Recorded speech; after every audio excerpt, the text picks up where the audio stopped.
Kapamilya, Rod Mercado po ng Financial Rescue. 7 taon nang tumutulong sa paglutas ng inyong mga problemang pinansyal. Narito ako muli para sagutin ang inyong mga katanungan. I tried to get a car loan with a lower interest rate, but my financing company said my credit score of 780 was too low to qualify. Is this true? Sa tingin ko, hindi credit score mo ang problema, kundi ang iyong napiling creditor or financing company. Ang 700 na credit score para sa car loan ay mataas na.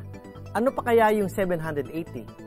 Sa credit score mo, mas maliit na risk ang papasukin ng lender, kaya dapat makapagbigay sila ng mas mababang interest. Maaring ayaw ka lang nilang bigyan ng mababang interest rate kaya sinasabing hindi ka qualified.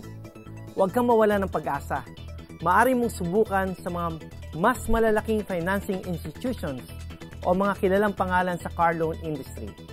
Mas makakasiguro ka na mas legitimate ang kumpanya na ito at mas maayos ang kanilang customer support. Kung kailangan nyo ng tulong sa paglutas ng problema, tumawag lang po sa aming hotline. Makikita ninyo sa inyong TV screen.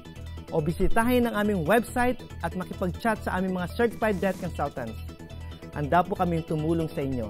In behalf of Financial Rescue's debt consultants and staff, ako po si Rod Mercado, nagpapasalamat sa inyong pagtangkilik sa aming programa at sa pagtitiwala sa serbisyong aming ibinigay sa ating kapwa Pilipino.